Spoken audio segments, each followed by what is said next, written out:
idea is I'm going to show the commonality at all scales in nature, and then I'm going to address this talking point of where's your flat Earth model, and we're going to compare the viabilities of these models, and we'll see what happens in the end. So, any physicist will tell you that like the golden goal of physics is to figure out a theory of everything, the grand unified theory, a theory of everything, something that works at all scales. And that of course already exists. So I have here the one true natural law is that all things seek equilibrium through pressure mediation.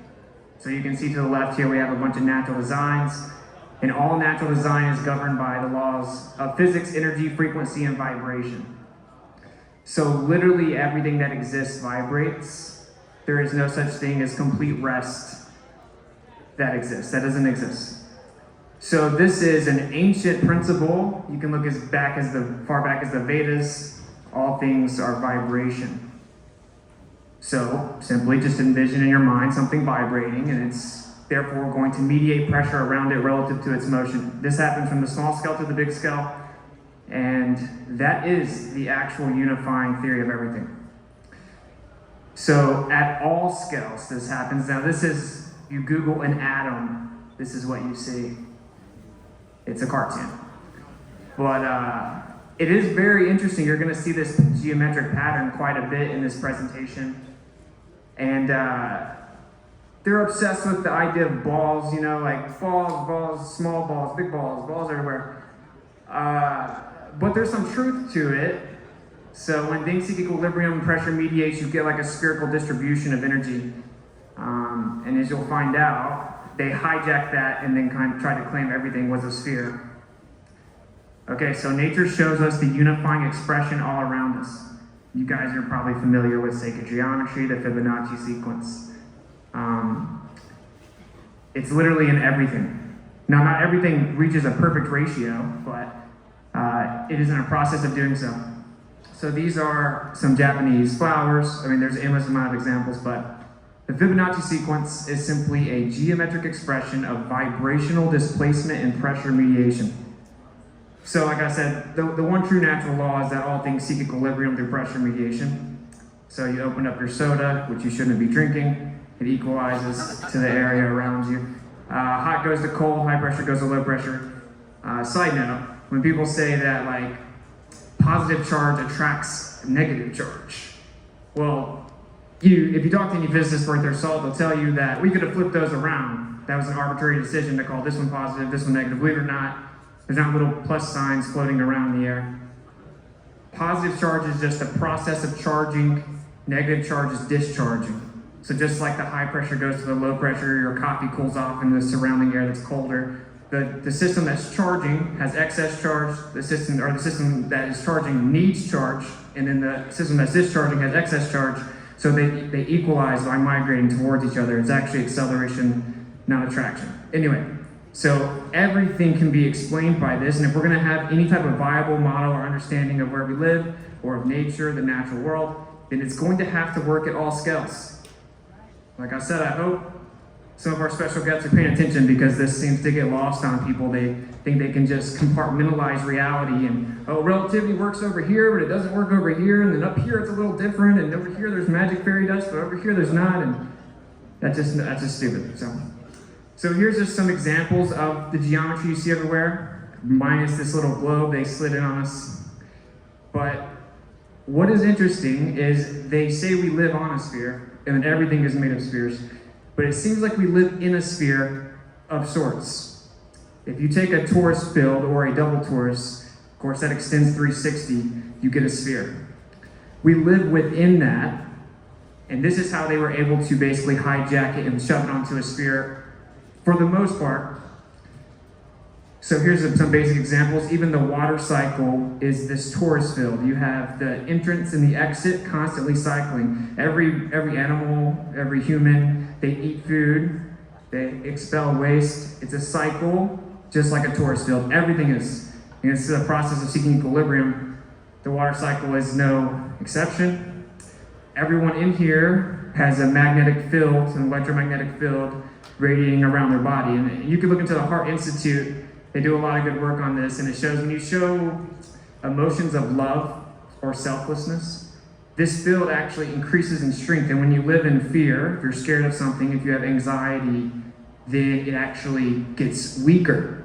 And then when you get, the average of this span is about 6 feet, when you get close to each other, it actually begins to connect and extend these fields. This is very real.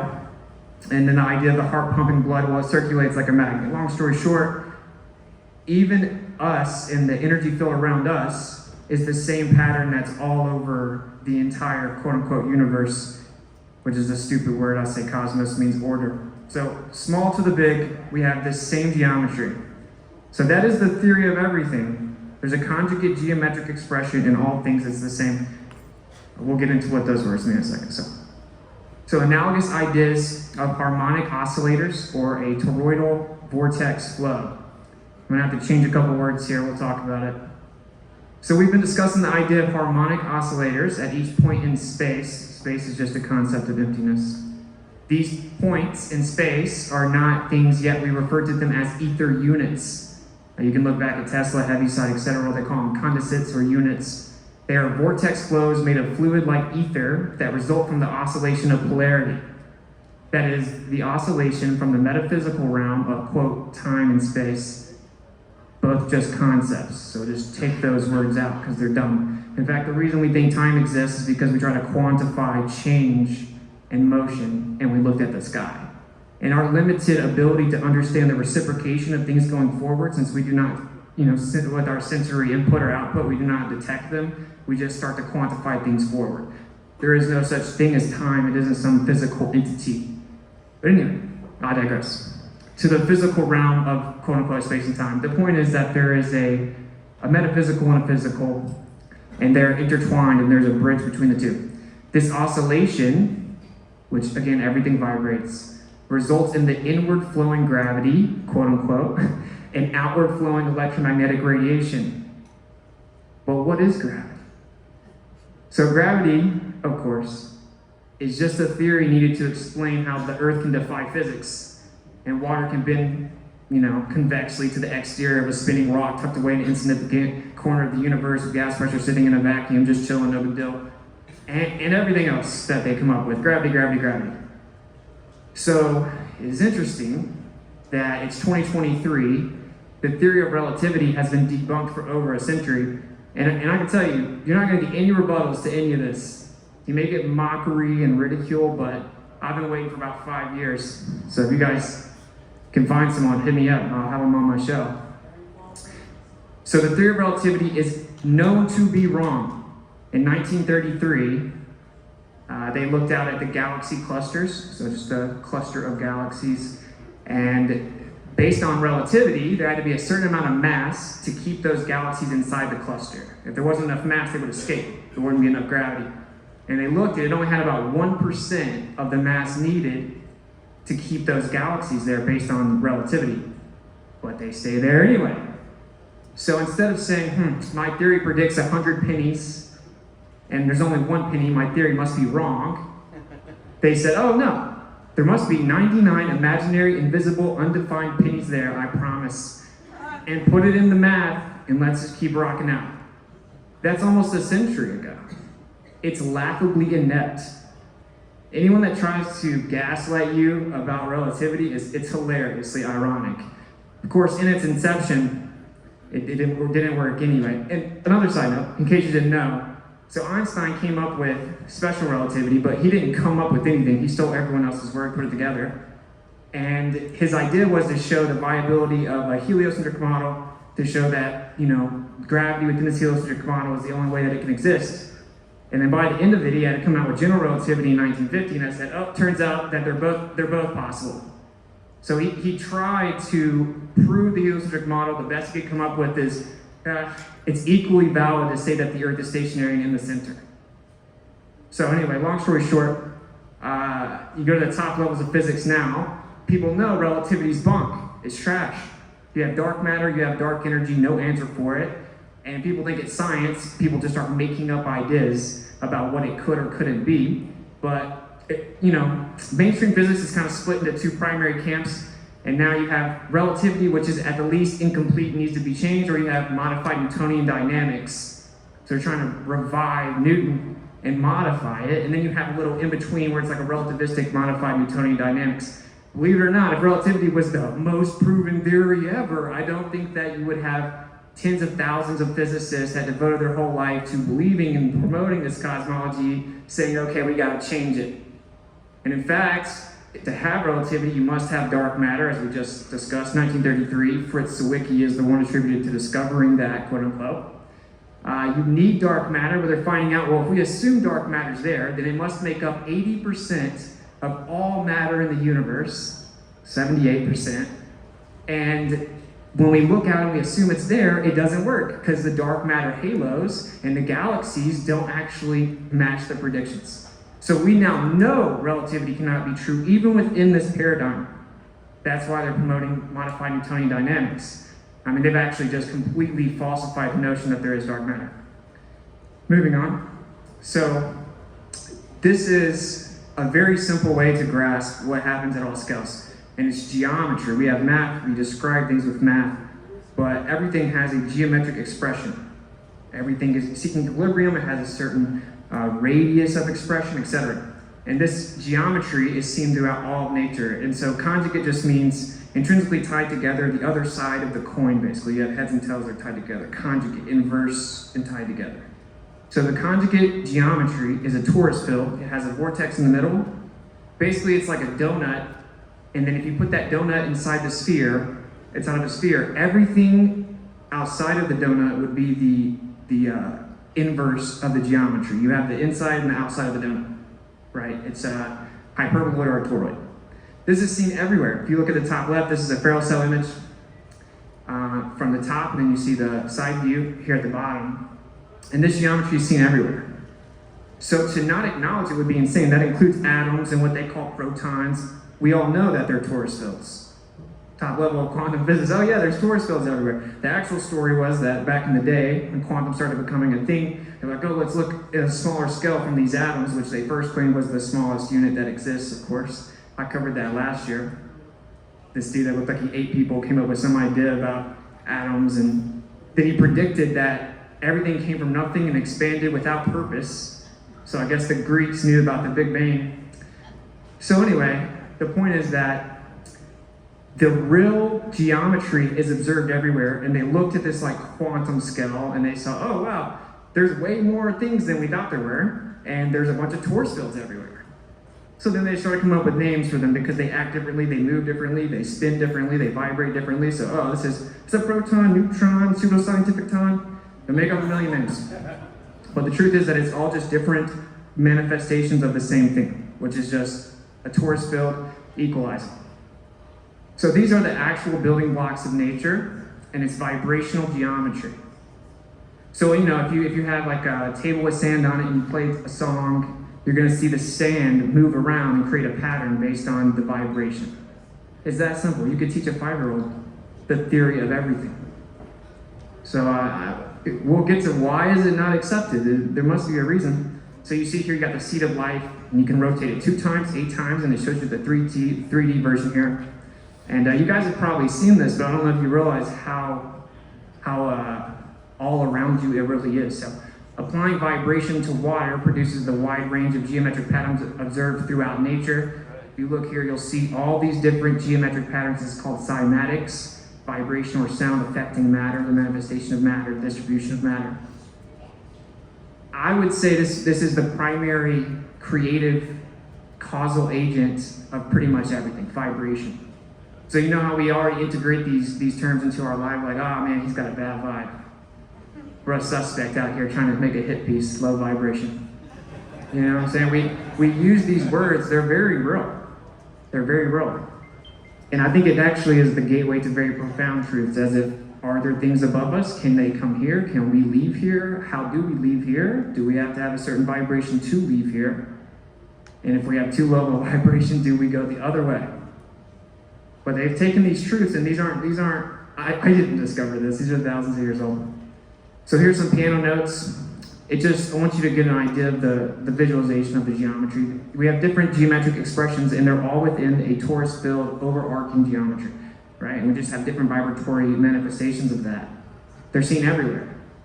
Everywhere. And, if you use a digital device, like a camera, to look at the stars, you'll oftentimes see this, and people say, oh, it's out of focus. No, it's just digital, it's not analog. And it's also not run through a rendering software assuming what it is. There is, in fact, vibratory resonance in the sky that we perceive as stars. It's very obvious that they're vibrating. And to think that they weren't, you would be claiming that stars are the one exception in the world that's actually at rest or something. So everything's vibrating. And another side note. So there's something called sonoluminescence. Most truthers have probably heard of that. And you introduce acoustic vibration to water, and it will actually create a little bubble that will collapse in on itself at an immense temperature, and it creates light. So you can create light out of water with sounds. It's called sonoluminescence, or star in a jar. You can look it up. Well, it's funny because the crazy flat earthers, specifically people that say the scriptures are true, have been saying there's water above us for a long time. And that can't be true, right? Well, now you got these top-level physicists coming out and saying, it looks like dark matter might be a superfluid. You know what I'm saying? That's crazy how we've just been sitting over here saying the same thing for 10 years, and you guys are just constantly coming closer to our side, but you've been right the whole time, so now. So, it's interesting, and they say this because, they say it's cold dark matter and it has superfluid, it's really cold and it has no viscosity, etc., etc. And you just basically have tightly compacted, quote-unquote, matter. Superfluid, our example, typically on the Earth would be a version of helium. So basically, this is a fluid, it's like an ocean that has no resistance, has no viscosity. Okay, so it is funny that 80% of the universe's matter is dark matter, which we don't know what it is, but it might be a superfluid. You got them saying, oh, there's way more water in the universe than we previously thought. That's NASA, right? So the truth is that, there seems to be something acting as a superfluid above us, and it's not just 80% of the matter, it's just the medium that the sky has. That's why things can move around them in the sky perpetually with no resistance, no problem, because it's a superfluid. It acts as a superfluid. I don't know that it would be the same kind of superfluid that we have. Anyway, so the universe exists solely of waves of motion. There exists nothing other than vibration. That's Walter Russell.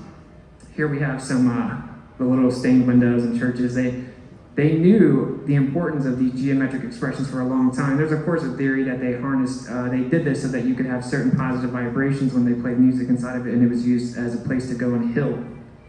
For healing purposes, they built very specific patterns in this ancient architecture, which is interesting because we do now know that, cymatic patterns are a result of vibration, and many of these vibrations can actually heal illnesses.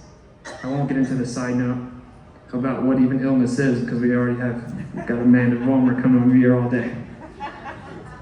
All right, so here is basically an animation of the base geometry of all things. So you see how we may live in a sphere. Now, it's not a perfect sphere, it's a torus field, it's a little elongated, but this is going to go around 360, so that's a sphere. And we live on the inertial plane in the middle in my assessment, right? And this is what an atom looks like. And this is what your body's energy field looks like. This is what the heart's energy field looks like. This is what everything looks like. This is what everything in the sky looks like. Every from the small to the big, we have a unified theory. It's like, oh no, the quantum realm. Like it's magic or something. No, the quantum realm is different. It's timeless.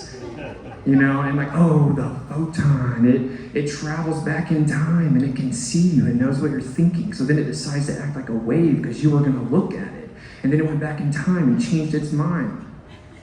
It's just weird. And so now people think if they just say quantum, it makes them smart. Yeah, exactly. And they're like, yeah, what do you think about this? I don't know, man, quantum's crazy. And then it's like so funny.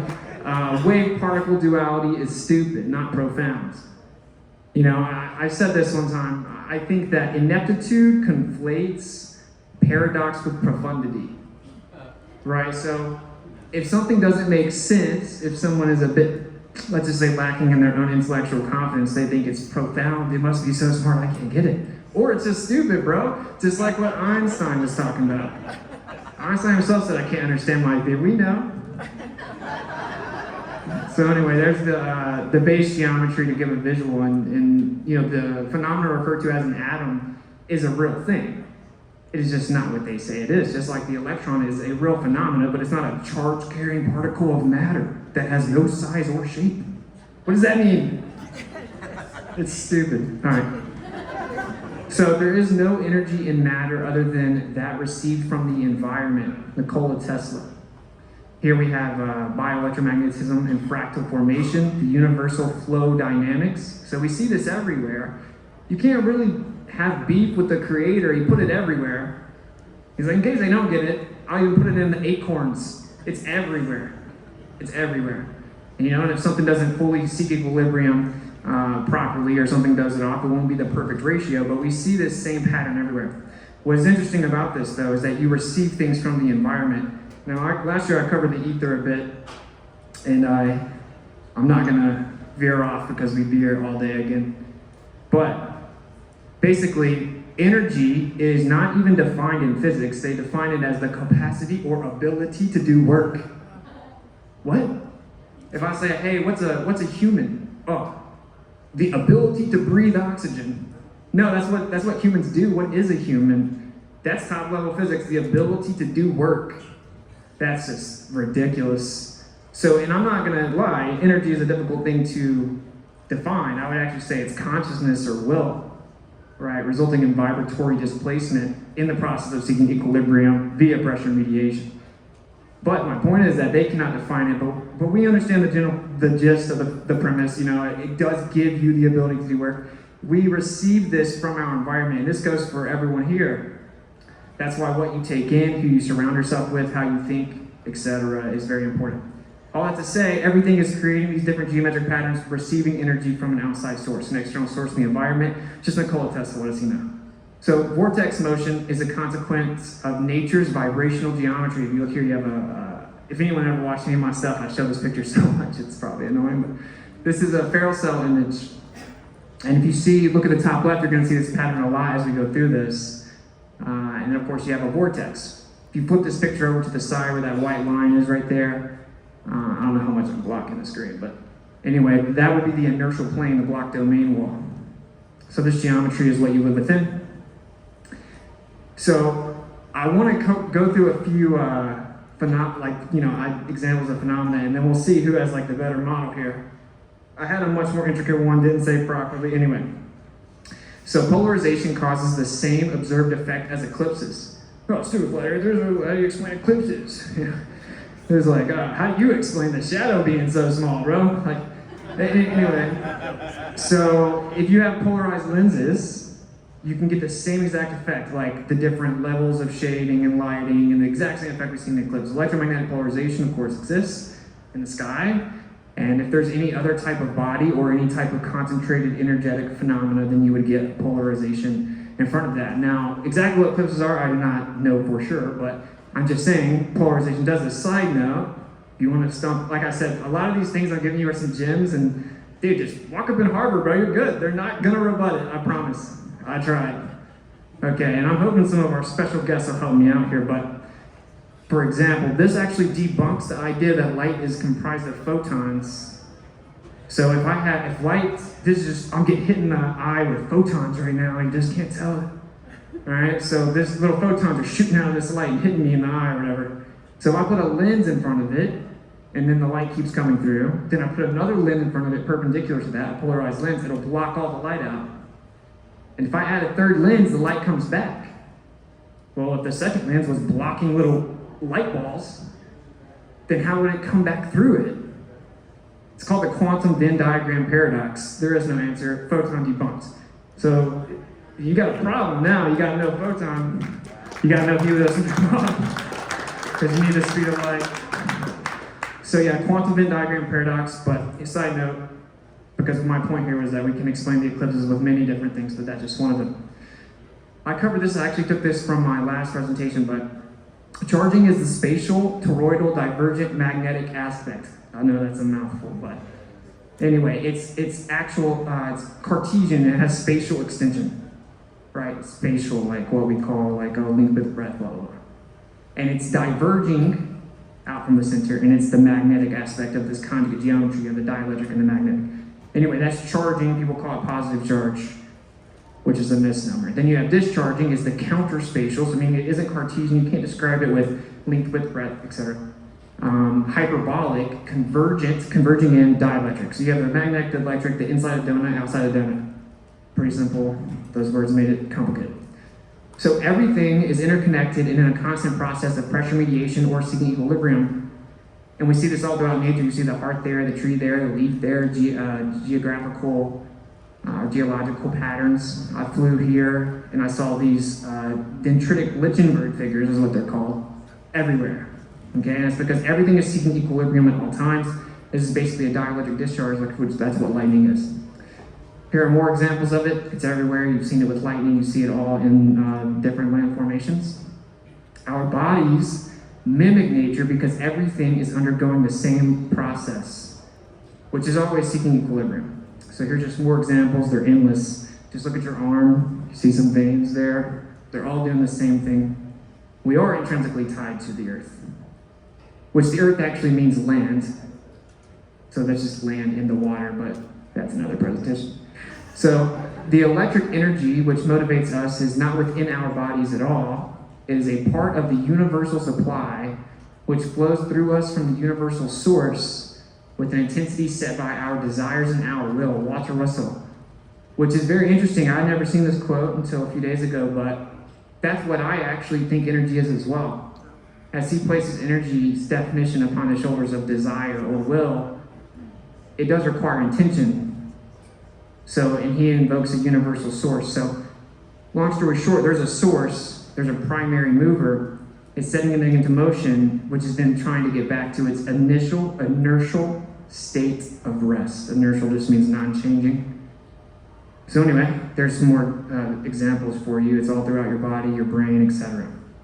Also, based on what electrical spectrum that you're looking at the sky through, you will see a very similar pattern, which looks a lot like water, which is probably a coincidence. Oh, look, another coincidence. So here are the geometric patterns that we're covering as you begin to spin this seed of life. And then here you look in biology, you see these cells, and you see the replication process of the cells, and they start to create this exact same geometry. So literally everything is doing the same thing. It's not complicated. So everything is interconnected. We are electrical creatures floating in the electrical sea of this electric universe. And that's also Walter Russell. And so basically everything is intrinsically electric, right? And so when people ask, what is gravity? It's like, you tell me, bro. Because everything's just electric and everything's intrinsically electrostatic. So we're all connected with the same thing. And what is electric? You know, it's a good question. It's just the ether out of equilibrium in my assessment, but the point is that everything is connected, and anyone claiming to tell you where you live or claiming to tell you that they know the model of the universe and they can't even connect everything at all scales is just laughably irrelevant. Okay, and it's 2023, you've been working on it for over 500 years, you still can't even get close to doing it, so please, just save us, just let it go, bro. It's over. If you can't connect everything, you're wrong. No, well, at the quantum scale, it's different. That's dumb. So here is another Ferrel cell image of a magnetic field. And this pattern may look a bit familiar. So then I want to show you this disk flying through space or whatever, but I think a more accurate depiction of this realm would be that right there. You exist in that. It's way cooler than your stupid dusty rock. So if you see, what a coincidence, look at how they seem to be maybe related. So that's, of course, time-lapse star trails. I did find out that cameras that do that, they actually have corrections inside of them, though, to make them closer to circles, which is pretty interesting. So here is, let's just cover some of the basic questions, right? Like, so, but how do the southern star trails work? You know, because we want to compare the quote-unquote models here. Well, everything is spinning in the vortex above you. As I go further out south and I look in that direction, because of my hyperbolic visual space, meaning we just have a limit to how far we can see. Ballers think they're Superman and they can see forever in perfect straight lines or whatever, but you can't see forever, I'm sorry. And so you have a limit, and it's like a dome. Guess what? It's just like the torus field. It's the top half of the torus field because you're standing on the ground. If you go higher, it starts to extend further down. you see in a torus field. Everything exists within that torus field. It's very similar to a sphere. So we see in this hemispherical limitation. When you begin to look in that limitation out at the vast expanse of the sky over top of you that's spinning in one direction, you're going to see an optical convergence point, just like you see right here, right, where you have crepuscular and anti-crepuscular rays. So if the sun's setting in the west, and I turn around and look at the east, and it looks like the sun's setting in the east at the same time, well, that can't be the case, because it's just optics, it's perspective. Crepuscular and anti-crepuscular rays prove that on a plane Earth, you would have a southern star trail rotation around a central point. But that will just be ignored by these people that come against flat Earth, because it's not very convenient. That was your number one talking point. So southern star trails are not complicated. I have a video called Eyes to See on my channel if you want more in depth. Oh, how's the sunset? I gotta say, bro, if you've been in this for a while and you're still stuck on the sunset, just call it a day, bro. Call it a day. But here's a video that my homie in Louisiana made of the sunset, which is, it's beautiful. If you see the bottom of it, you see it cupping out a little bit, right? And so, what's going on? Slide 33. Trying to come at me. Just kidding. All right, so we're gonna fast forward a little bit, and you're gonna see what the sun does here. All right, anticipation is going. I don't know if you guys can see it, but like you see the sun's disappearing above the horizon. Isn't that interesting? Oh no, it's refraction. Okay, so the sun can disappear from the bottom up, not because the Earth's evolved in, right? No, you're stupid. You're a flirt.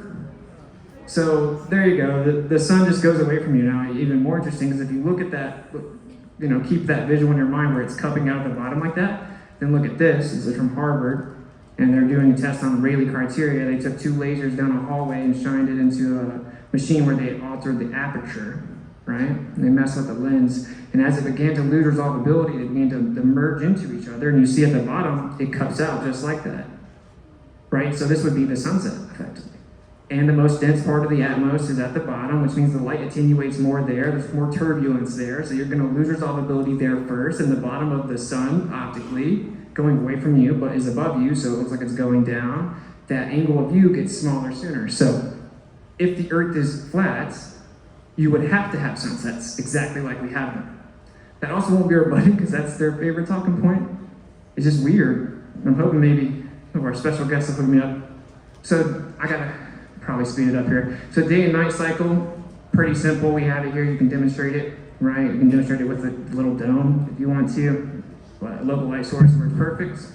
Whoa. Summer solstice, same thing, pretty simple. It's the same geometry in all of this. If you notice, we have the same geometry everywhere. So the plane Earth has a consistent geometry and a commonality from the small all the way to the big. We have a theory of everything. Pretty funny.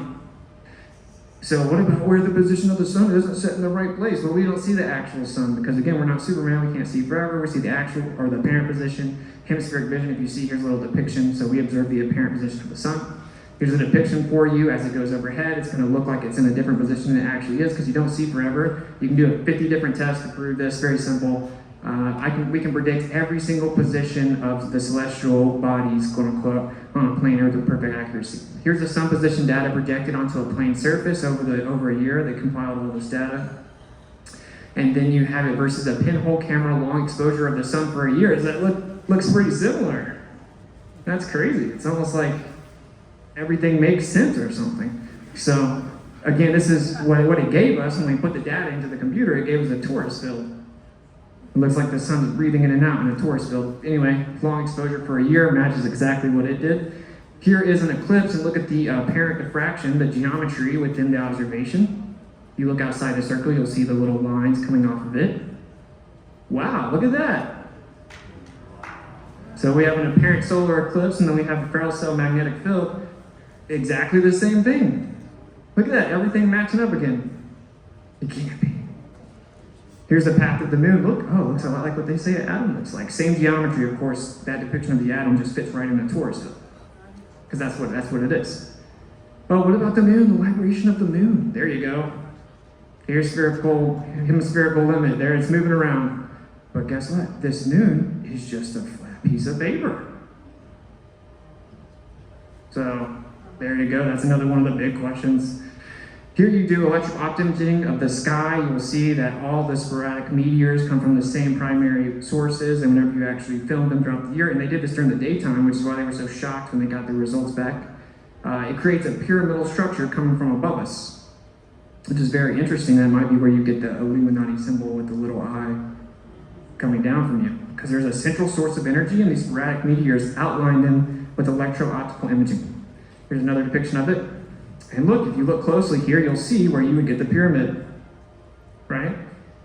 So maybe just a coincidence, but the electromagnetic field of the Earth, which is not, of course, a sphere like that, you see the commonality between all the things. Sorry if I start going fast. So here's what they say that the Earth is. And yeah, it's 2023, and that's a cartoon. That's real. Yeah. So it's tilted, wobbling 66 degrees, orbiting the sun, flying through the galaxy over 1 million miles per hour, blah, blah, blah. Okay, so here's Einstein. He says, to the question whether or not the motion of the Earth can be made perceptible in terrestrial experiments, that means on the Earth. So we've already remarked in section 5 that all attempts of this nature led to a negative result. Before I put relativity forward, it was hard to come to grips with this or reconcile it. All attempts negative every time we try to do it on the Earth. So all terrestrial experiments, that's Einstein. It says if the sun is at rest, or if the Earth moves, or if the sun is at rest and the Earth moves, or the sun moves and the Earth is at rest, it simply means different conventions concerning two different coordinate systems, and that both are equally valid. Very assumptive of you there, Einstein, because yours is not valid at all. As you just said that everything looks the opposite of what it really is, and it's just an illusion. All right, so long story short, the current theory says, oh yeah, the Earth in the center, we have to admit that could be the case. Since then, I've come to believe that the motion of the Earth cannot be made detectable in any optical experiment. You guys have probably seen this, but this is after Michelson-Morley, which is, of course, they shot perpendicular light beams. They expected there to be a difference, a fringe shift, based on the idea that Earth was orbiting 30 kilometers a second. They didn't see this, so instead of being like, just like the dark matter thing, you know, like, oh, I predicted 100% of mass, there was only 1% of mass, my theory must be wrong. They're like, no, invisible matter, you know? And here they say, oh, well, no, whatever you're using to measure, it actually contracted just the right amount to make it look like the Earth wasn't moving. It's just such a joke. There's no even agreed upon mechanism for length contraction today at the highest levels. So then this guy lays it out pretty well. And he says, the problem now faced science was considerable, for there seemed to be only 3 alternatives. The first was that the Earth was standing still, which meant scuttling the whole Copernican theory, and was unthinkable. I can think about it. It's pretty simple. So anyway, so yeah, that's what actually happened. No matter what these like zealous people that come against flat Earth say on the internet and their revisionist history nonsense, and how they'll go write an article after this and then leave everything out I just said or whatever, you know, like who cares? You're just being weird. All right, so here's Einstein. But when I was a student, I saw that experiments of this kind had already been made, in particular by your compatriot Michelson, who proved that one does not notice anything on Earth that it moves, but that everything takes place on Earth as if the Earth is in a state of rest. Wow, maybe it's just in a state of rest there, Einstein. What a crazy idea. So this is a video by Pure Indoctrination. Yeah. And so I'm gonna cover while this plays. Oh, no. Sorry. That was intense though. This is gonna show you where they want you to think you live, okay? And the reality is, I'm gonna zoom out, but I'm gonna cover a few things, see if we can get some rebuttals. So, all observations ever have shown that the Earth is in the center. The current theory says, yeah, of course it looks like that, because everywhere it looks like it's in the center. Well, here's a question. So, if everything started in a singularity and there was a Big Bang, okay, and then that created space and time, and then it expanded in all directions, what did it expand into if there was no space? Never got an answer. Also, if there's a singularity and everything expands away from that, wouldn't that mean there is a central point? It would be where the singularity was and everything expanded out from. So then there is a center. So how can everywhere be the center? Never got an answer. Or how about how you don't have enough energy to actually make it expand fast enough, right? The cosmological constant. So you just create dark energy but have no evidence for it. Looked at the energy in the vacuum and the quantum and we're off by like an insane amount. A mind-blowing amount. You still can't explain that. But what about Hubble tension? Where the cosmological constant and the Hubble constant do not match up whenever they make the measurements with the cosmic microwave background, etc. What about how we see blue shifts where it's not supposed to be there. Because everything's supposed to be expanding away from us. Why do we see blue shift? I'll cover one of their examples of why they say you do. But this is just remember, you're insignificant.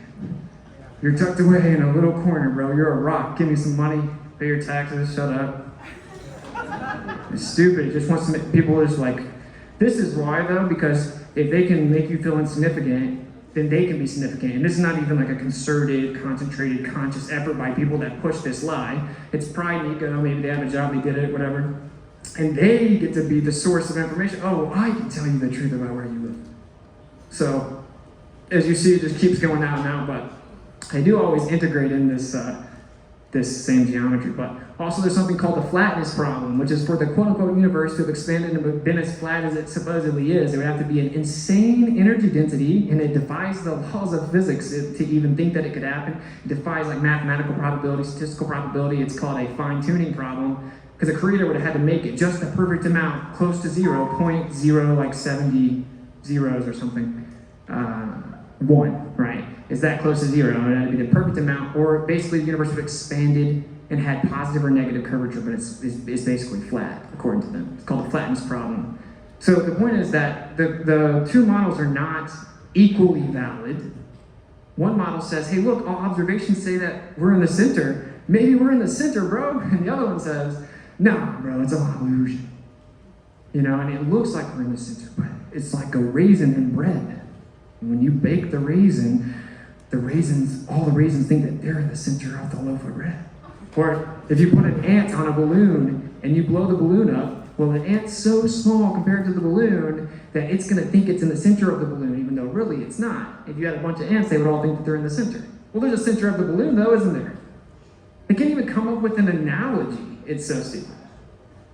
I mean, it's crazy. So, anyway, here is what's actually going on, right? You have this geometry, and intrinsically you have the vortex, as we covered earlier. And so if you look here, you're going to see that really what we call the vortex is just another way of saying there's a whirlwind, like a whirlpool. So there's a vortex, right? Inside of everything else in the world, but the Earth is different. I don't know what that is, trip me out. So here is a list of replications of Michelson-Morley that no astrophysicist will touch with a 10-foot pole, bro. We'll act like it never happened. Amnesia. Walk out the door and have amnesia. So here is Dayton Miller did it over hundreds of thousands of times, replicated it, taking every known variable into account. He showed basically that there was a drift. There was an ether drift, that the sky moves in this vortex and that light propagates relative to that motion. And if you propagate the light in the same direction that the sky moves, it goes faster, which also debunks relativity, which also debunks the entire heliocentric model. We need a constant speed of light. We've done that twice in this presentation. And as you go higher, it gets faster and faster and faster. The propagation rate changes. But oh, it must be instrumental error. No, the instrument doesn't conspire and say, oh, we're going to the west, make it faster. You know, and it consistently changes with the path of the sun as well. So here's all the replications. They've actually done it with millimeter precision with radio waves. This has been replicated many times. One of this on this list here is a linear interferometer showing that you can actually detect linear velocity, which also debunks the heliocentric model and their explanation of Michelson-Morley, as they say, oh, well, actually, the Earth is going around the sun, curving around the sun, but actually it's going straight, but it's curving at the same time. So it's changing direction, but it's not changing direction. And so since it's going straight, even though it's curving, then that means that you can't detect it. That was the excuse. And in the little fringe that we did detect, oh, well, that was instrumental error, it must have been temperature fluctuations. Well, then, he just got dunked on by Dayton Miller, did 100,000 times, and every single time taking radiant heat sources into account, blah, blah, blah. It has been proven with an insane precision, including in the 21st century, that light propagates faster in the same direction that the sky spins. And when you go higher and get on a mountain, it goes even faster and faster. So it's like there's a stream, and if you try to swim across the stream, you're gonna be a little slower than if you swim with the stream. Okay? And that's what all the evidence says. There is no answer for this from their position, so they just ignore it and say, nuh-uh.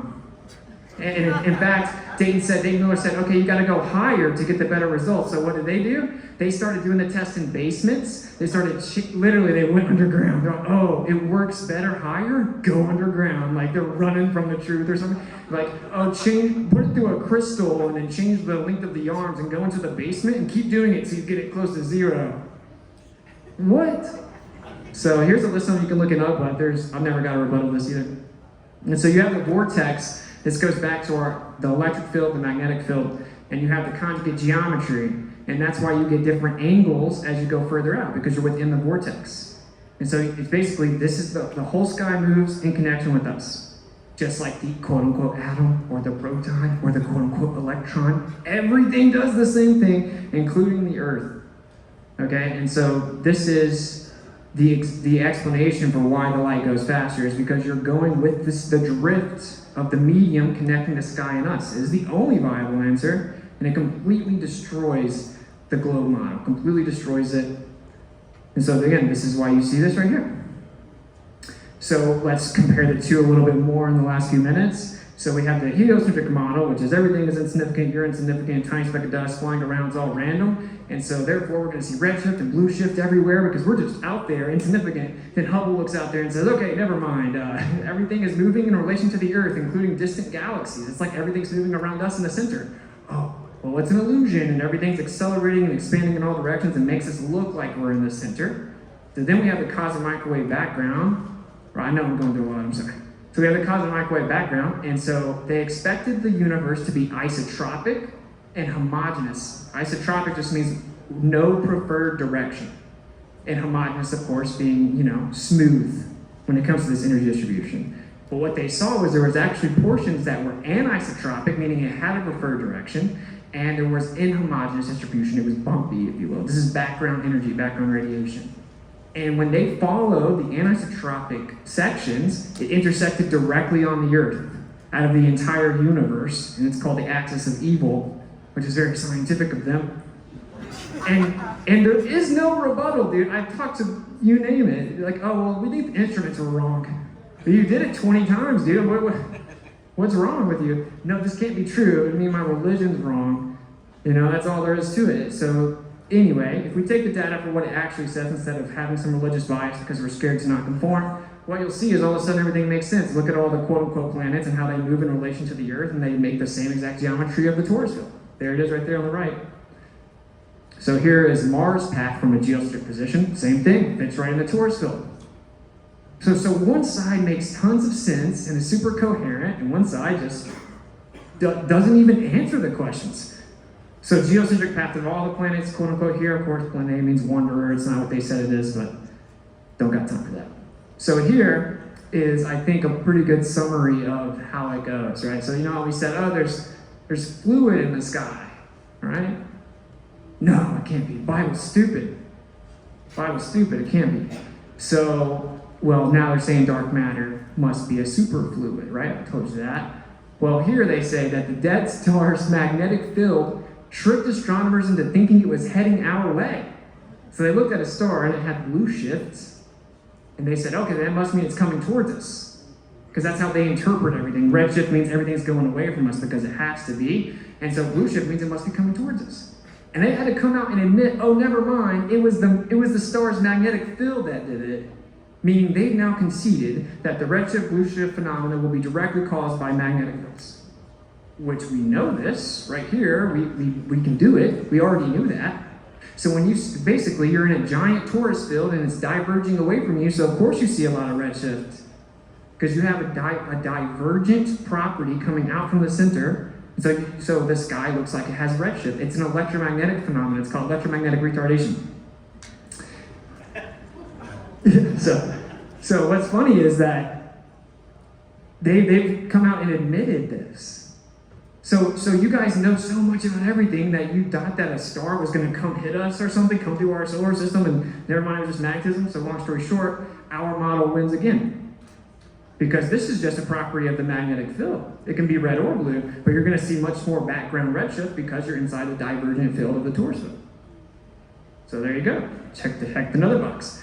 So here is the quote-unquote ISS path in the bottom left, mapped on a plane, and it looks oddly familiar. Now, you can, of course, track the ISS. Believe it or not, people are not doing backflips in it, whatever it is, but there is something in the sky you can, of course, track it. I've done it. If you take the pattern and you look at this, you'll say, okay, well, it makes a lot of sense.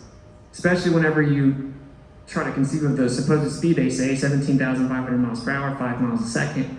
Then you take the ether wind with the millimeter precision of radio waves that have been replicated, and you start to compare it to a higher altitude, getting higher and higher, closer to this motion in the sky. You could catch the ether drift with electrogravitic propulsion. You could put something up there, and maybe it's not something they put up there, but you could.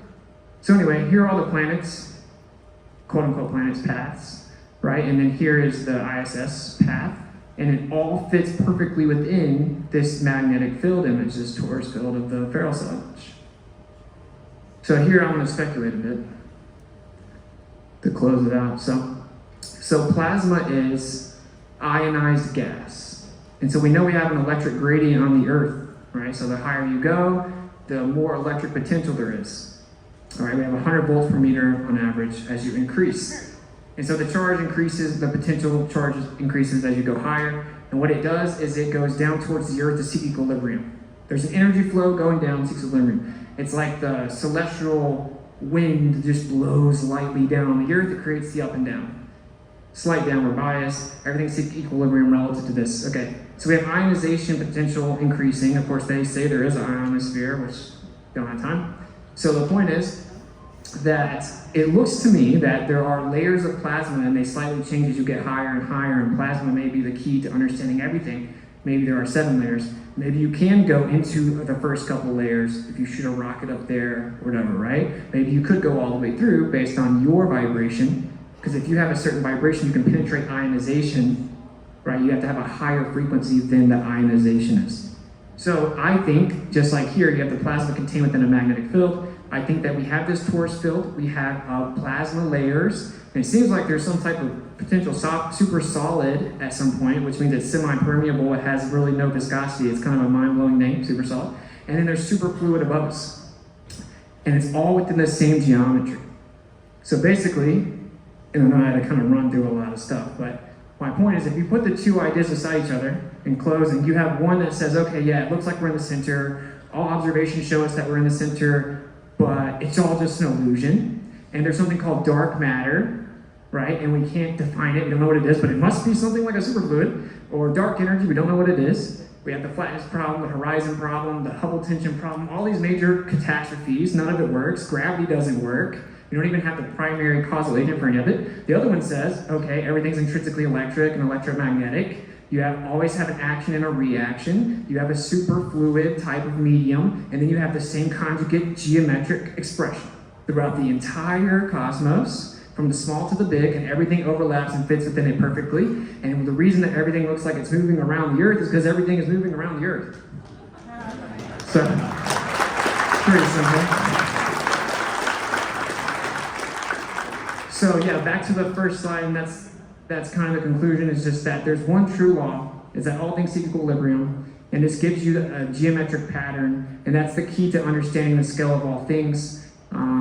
The other side is just a land of confusion and pseudoscientific nonsense, and it shifts the goalposts every couple of years. So hopefully this was somewhat edifying. I just want you guys to realize, like, this intimidation tactic is laughable. Just ignore it and just be like, all right, bro, well, whenever you figure out what dark matter and dark energy is, holler at me, because there's a kinematic and dynamic equivalence at the least, and we don't need dark matter or dark energy, which means that the Earth in the center of the cosmos wins at the end.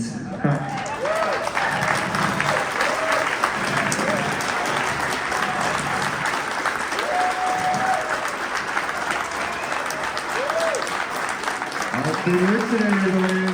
Taking a computer. Well done. Well done.